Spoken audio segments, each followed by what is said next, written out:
ለአንድ ኦርቶዶክሳዊ ክርስቲያን በአርብ ጠዋት ቁርስ ቢቀርብለት በስመ አብ በአርቡ ምድር እንዴት ይበላል ብሎ በድንጋጤ ያማትባል። ድንቅ ነው። በአርቡ ምድር ብሎ ንግግር እንዴት አይነት መረዳት ነው! ጾሙ ለነፍስ ምግብ መሆኑ እንዳለ ሆኖ በተለይ ግን በአርብ ምድር እንዴት በጠዋቱ ይበላል? ጌታችን ኢየሱስ ክርስቶስ ሐሙት ማታ ከተያዘባት ሰዓት ጀምሮ ለ18 ሰዓታት ያህል በባዶ ሆዱ እህልና ውሃ በአፉ ሳይገባ ሲንገላታ እስከ 9 ሰዓት ድረስ ውሎ በተሰቀለበት በአርቡ ምድር እንዴት በጠዋት ይበላል? የሕይወት እንጀራ ክርስቶስ በጎዳና ላይ ወድቆ ሲረገጥ በዋለበት ደሙ እንደ ውሃ በፈሰሰበት ማለዳ ምን አይነት እንጀራስ ይበላል? ይህን እያሰቡ ቢበላስ እንዴት ከሆድ ጋር ይስማማል? ተጠማሁ ብሎ በጮህባት አርብ ማለዳ የሚጠጣ መጠጥስ እንዴት ከጉሮሮ ይወርዳል? እነ ጻድቁ አባ መብዓ ጽዮን የቀመሰውን ሐሞትና የጠጣውን ሆምጣጤ እያሰብን በየሳምንቱ አርብ ምራራ ኮሶ መጠጣት ቢያቅተን፣ እንደ እናቶቻችን መከራውን በስግደትና እጅን በመታሰር ማሰብ ቢያቅተን፣ ቢያንስ በመጾም የጌታችን ራብና ጥሙን እናስባለን እንጂ ኦርቶዶክሳውያን በአርቡ ምድር በጠዋት አንበላም። ለ40 ቀንና ሌሊት የጾመው ጌታችን በዚያች ዕለት 18 ሰዓታት መቆየቱ ምናልባት ለሰሚው ትልቅ ነገር አይመስል ይሆናል። ሆኖም ጌታችን ከረሃቡ ይልቅ ትልቁ ስቃዩ የውሃ ጥም ነበር።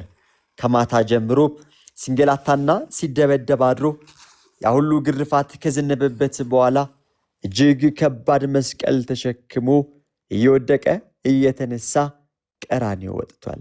ኃይሌ እንደ ገል ደረቀ፣ በጉሮሮ መላሴ ተጣጋ ተብሎ እንደተነገረ ከደሙ መፍሰስና ከድካሙ ብዛት የተነሳ እጅግ የሚያቃጥል የትኩሳትና የውሃ ጥም ያሰቃየው ነበር። ስቃዩን አደንዝዞ ሊያስታግስለት የሚችለውን የወይን ጠጅ ሲያቀርቡለት ሊጠጣ ያልወደደው ጌታ የውሃ ጥሙን ለእኛ ሲል ታግሶ በመስቀልም ላይ ለ3 ሰዓታት ቆይቷል። በመጨረሻ ግን አሁን ሁሉ እንደተፈጸመ አውቆ የመጽሐፉ ቃል ይፈጸም ዘንድ ተጠማሁ አለ። ዮሐንስ ወንጌል ምዕራፍ 19 ቁጥር 28። የመጽሐፉ ቃል ለመብል ሐሞትን ሰጡኝ፣ ለጥማቴም ሆምጣጤ አጠጡኝ የሚል ሲሆን ስለ ሐሞቱ የተነገረው ትንቢት በሰጡት ጊዜ ቀምሶ በመተው የተፈጸመ ሲሆን የቀረው ሆምጣጤ ትንቢት ይፈጸም ዘንድ ደግሞ ተጠማሁ አለ። ጌታችን በመስቀል ላይ ተጠማሁ ሲል መስማት ምንኛ ያስጨንቃል። በሀገራችን የአባይን ልጅ ውሃ ጠማው የሚል ብሂል አለ። በዕለተ ዓርብ ግን የአባይን ፈጣሪ ውሃ ጠማው። እርሱ የአባይ ፈጣሪ ብቻ አይደለም፣ የውሃ ፈጣሪ እንጂ።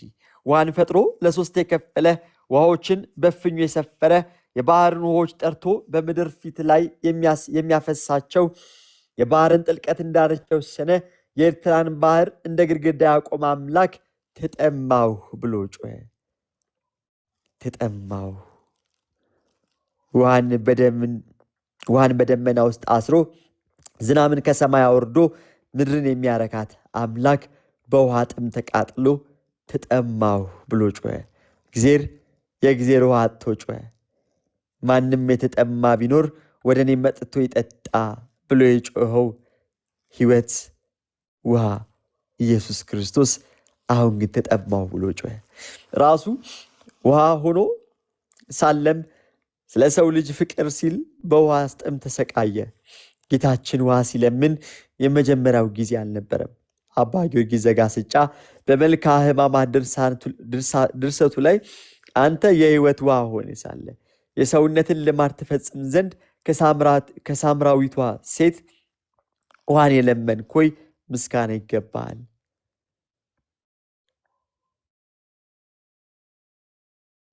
በማለት እንደተናገረው ጌታችን ወደ ሳምራዊቷ ሴት ሄዶ ውሃ ጠጪኝ ብሏት ነበር። አሁን ደግሞ በመስቀል ላይ ሆኖ ተጠማሁ ብሎ ጮኸ። ጌታችን ተጠማሁ ብሎ መጠየቁ መንፈሳዊ ትርጉም የሚበልጥ ነው። ሳምራዊቷ ሴት ውሃ እንድትሰጠው በጠየቃት ጊዜ አንተ አይሁዳዊ ስትሆን ሳምራዊት ከመሆን ከእኔ እንዴት ውሃ ትለምናለህ ብላ ነገር ጀመረች። ከዚያም በመሲህነቱ እስካመነችበት እስከ መጨረሻው ቅጽበት ድረስ እንዲጠጣ ውሃ ቀርታ አልሰጠችውም። እንዳመነችም ትታው ሄደች እንጂ ውሃን አላቀረበችለትም። ሆኖም ደቀ መዛሙርቱ ወደ እርሱ መጥተው ምግብ እናቀርብልህ ሲሉት እናንተ የማታውቁት የምበላው መብል አለኝ አላቸው። ስለዚህ ደቀ መዛሙርቱ የሚበላው አንዳች ሰው አምጥቶለት ይሆናል ተባባሉ። ኢየሱስም እንዲህ አላቸው፣ የእኔስ መብል የላከኝን ፈቃድ አደርግ ዘንድ ሥራውን መፈጽም ዘንድ ነው። ይህ እግዚአብሔር ፈቃድ የተባለው ነገር ምንድን ነው የሚል ካለ የእግዚአብሔር ፈቃድ ሰዎች ሁሉ እንዲድኑና እውነቱን ወደ ማወቅ እንዲደርሱ ነው። አንደኛ ጢሞቴዎስ ምዕራፍ 2 ከቁጥር 3-4። እግዚአብሔር የሚጠማው ውሃን ሳይሆን የሰው ልጅ በንስሐ የሚያነባውን እንባ ነው። የመልካ ሥላሴ ደራሲ አባ ስብሐት ለአብ የሰውን እንባ መጠጥ ለሚሻው ጉሮሯችሁ ሰላም እላለሁ ሲሉ፣ በመልካ ኢየሱስ ጸሎታችን ደግሞ ለጌታችን ለኢየሱስ ክርስቶስ በሰው ፍቅር ጥም ለሚታመም ጉሮሮ ሰላምታ ይገባል እያል እንጸልያለን።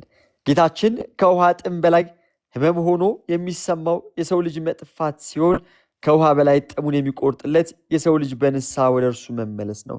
ለሳምራዊቷ ሴት ውሃ ጠጭኝ ሲላትም የተጠማው ውሃን ሳይሆን የእርሷን ነፍስ ነበር። እርሷ ግን የተጠማው ምን እንደሆነ ሳታውቅ ስለ ዘር ልዩነት ለመከራከር ተነሳች።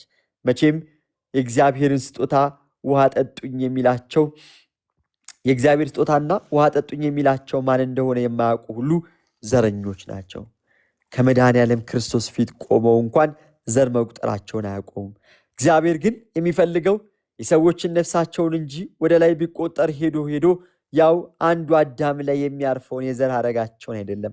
ሳምራዊቷ ሴት በውሃው ጉድጓድ ዳርቻ አገኘችው። በእርሱ መጠማት እርሷ ረካች።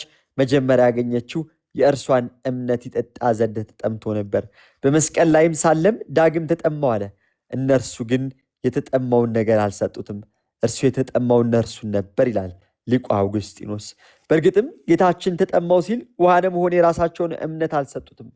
በዚያም ሆምጣጤ የሞላበት ዕቃ ተቀምጦ ነበር። እነርሱም ሆምጣጤውን በሰፍነግ ሞልተው በሁሶጵም አድርገው ወደ አፉ አቀረቡለት። ዮሐንስ ወንጌል ምዕራፍ 19 ቁጥር 29። ሰፍነግ ውሃን መጠጦ መያዝ የሚችል በባህር የሚበቅል ጨጓራ የመሰለ ተክል ነው።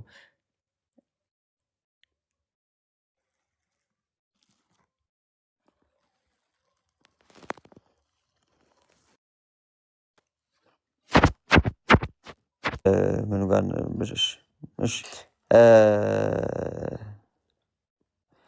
በባህር የሚበቅል ጨጓራ የመሰለ ተክል ነው። እንስሳም ነው ይባላል።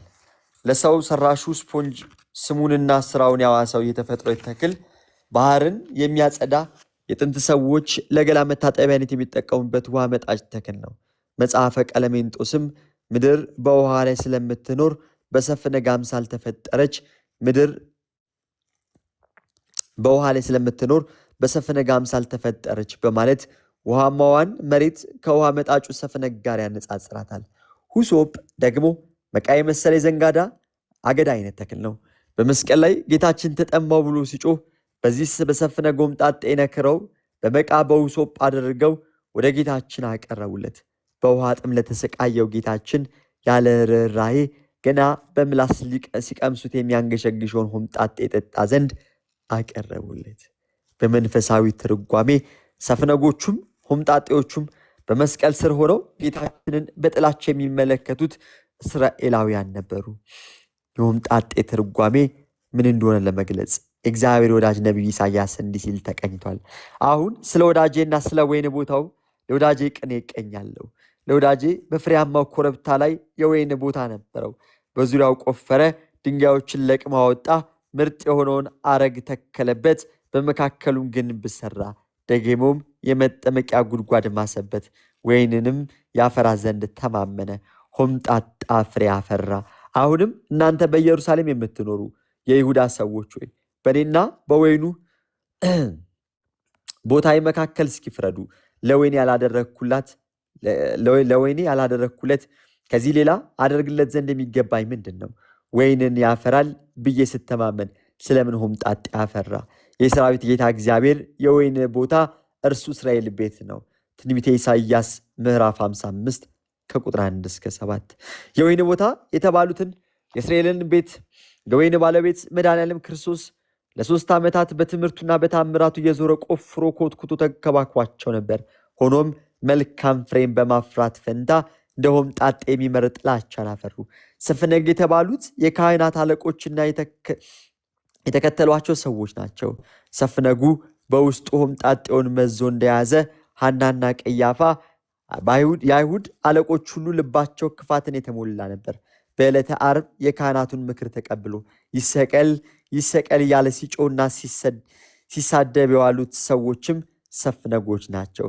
ሰፍነግ ያፈሰሱበትን ነገር ሁሉ መጦ እንደሚይዝ ነገርን ሳያጣራ ሆያ ሆዬ ላሉት ሰዎች ሁሉ ሆ የሚል ሰው ከሰፍነግ በምን ይለያል? እነርሱም ልፍስፍስ በሆነው ልባቸው የካህናት አለቆችን የክፋት ሆምጣጤ ተቀብለው ያዙ። በአንድነት ሆኖም የእምነታቸውን ውሃ ሊጠጣ ለተጠማው ለመድኃኔዓለም የክፋታቸውን ሆምጣጤ አቀረቡለት። አንድ አባት እግዚአብሔርን ምን ትጠላለህ ቢለው ኃጢአተኛ ሲጸጸት እንባውን እጠላለሁ። ይቅርታ፣ አንድ አባት እግዚአብሔርን ምን ትጠጣለህ ቢለው ኃጢአተኛ ሲጸጸት እንባውን እጠጣለሁ እንዳለ መጽሐፍት ያስረዳሉ። ስለዚህ ተጠማሁ የሚለው የጌታችን የመስቀሉ ቃል ዘወትር ወደኛ ይጮሃል። ወደ እርሱ በንስሐ መመለስ ትተን በኃጢአት ሆምጣጤ ዕቃ ውስጥ እንደተነከርን መኖር የምንፈልግ ከሆንን እኛም እንደ አይሁድ በልባችን ሰፍነግ ሆምጣጤ ኃጢአትን ሞልተን ወደ አፉ እያቀረብንለት ነው። ስለዚህ ለመብሌ ሐሞትን ሰጡኝ፣ ለጥማቴም ሆምጣጤ አጠጡኝ የሚለው ቃል ወቀሳ እኛንም የሚያካትት እንዳይሆን ሰፍነግ ልባችንን የሞላውን ክፋት አሁኑኑ ጨምቀን አውጥተን በምሕረቱ ባህር ውስጥ ራሳችንን እንንከረው ይላል።